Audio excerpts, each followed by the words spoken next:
I'd just like to take a minute to record a quick message. I try really hard not to trash anybody else's work.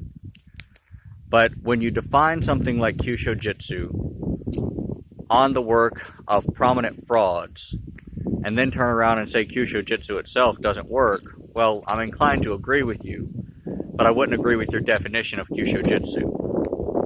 You see, I could scoop up a pile of dog shit off the side of the road here, wrap it in plastic, and slap a label on it that says brownie, and you'd know that that's not a brownie. And you wouldn't judge everything called a brownie thereafter as a pile of dog shit.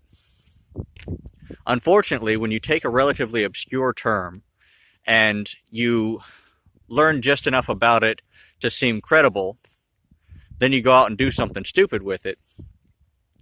Well, if you happen to make yourself famous in the process, suddenly centuries worth of history and tradition get redefined by the actions of one idiot. And now everybody thinks that anything that has that label, say Kyusho Jitsu, is a pile of dog shit. But it's not. So, I'm just going to come out and say it. George Dillman does not own Kyusho Jitsu, nor does he define it. He did some decent work early on before anybody knew anything about him. He got famous, his ego got the better of him, and, well, the rest is history. If you don't know about him, you're going to know about him soon, because I know you guys are Googling away. But it's because of people like him, and he's not the only one, there's been a few others, who labeled what they do Kyusho Jitsu, and then made fools of themselves. But that doesn't change the definition of Kyusho Jitsu. It's just what some modern people did, and like I said, in many cases, it's not even that everything that they did was bad, it's that they just let it all go to their head. So, don't judge the arts, whatever art, whether it's Kyusho Jitsu, Aikido, Karate, Kung Fu, don't judge any of them based simply on what you see on YouTube, because you got to remember that YouTube, it's a social media, okay, and a lot of stuff just follows trends, and, you know, frankly, people these days, they seem to enjoy laughing and poking fun at things more than they do actually learning things. So, of course, you're going to see a lot more of the stuff being like, hey, look at what these dumb guys are doing. Look at these kung fu fools and whatever. You know, there's loads of those videos. And it's there because it's entertaining. People enjoy watching that kind of stuff. People like seeing people making fools of themselves when they think they can fight. Meanwhile, you have like the UFC and stuff like that everybody likes watching for the violence and the hardcoreness of it, you know? And that's fine too, but that doesn't mean that that's the only legitimate fighting technique, and it doesn't mean that all other fighting techniques are illegitimate. It's just what's trending. It's just what's popular at the time. So, you know, in order to save these arts, not that they necessarily need saving, the arts themselves are fine, it's just the people doing them, the people that we're making famous, the people that we're making popular, that are destroying them. So, you know, if you want to watch the Kung Fu fools do their dumb stuff and laugh at them, go ahead, laugh away. But don't disgrace the arts themselves because somebody else disgraced them. You understand?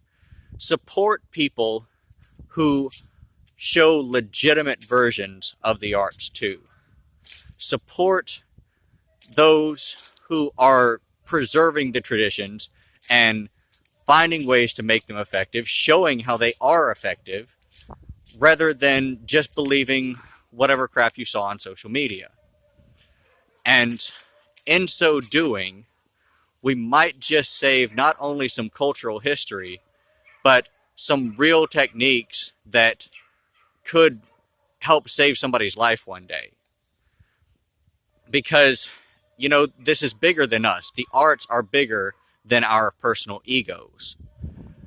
And if we don't preserve the arts, if we don't start doing more work to keep the arts alive, like at one time, it was just about cultural tradition. It was about, the flowing movements and the respect and honor and things like that. Those are fine things to preserve. Lately, things have gotten a little more serious. Things have gotten a little more, okay, what's really effective? What will actually save me? What can I use in the ring? And, sport fighting and self-defense are two completely different things too. But, if you want to see those martial arts in sports, start applying them to sports. Start training them like you train sports martial arts. If you want to see them in self-defense, start practicing them and start training them as self-defense. The arts themselves are not ineffective. It's just the techniques, the methods that we're using for training those arts that has come to be ineffective. So what I'd like to see everybody doing is to be a little more discerning while at the same time being a little more open-minded. When something's bullshit, you can tell it's bullshit. But that doesn't mean that the art itself is bullshit. If somebody is clearly just serving their egos and not the arts, stop supporting them. Stop making them famous. Have your laughs, but don't let them define the art. Instead, let the arts define themselves. Define the arts through the way that they're expressed.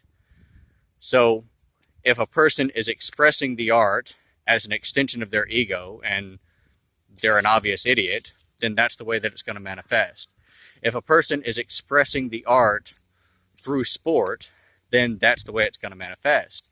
And if the person is expressing the art through self-defense, that's the way it's going to manifest, you see?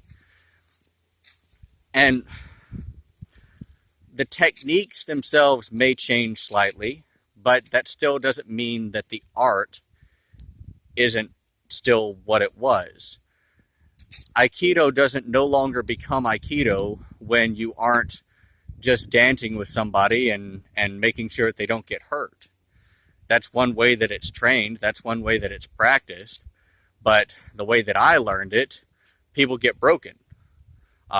We did our best not to break each other in class, but that's where practicing and learning proper ukemi comes in. And so because we knew how to take a ukemi, we reduced the damage that we took onto ourselves. And because we knew that we were in a practicing environment, we also knew how to make adjustments to make sure that we didn't damage our uke too much. But that doesn't mean that we don't know how to apply it in real life to really break people. And that's how Aikido is expressed in self-defense. You throw people on their faces, you snap their arms, you snap their legs, you sprain their wrists. That's how Aikido would work when you're really defending yourself, because other people don't know how to take ukemi and you're not going easy on them. And so that's just one example. And the example I started off talking about was Kyusho Jitsu.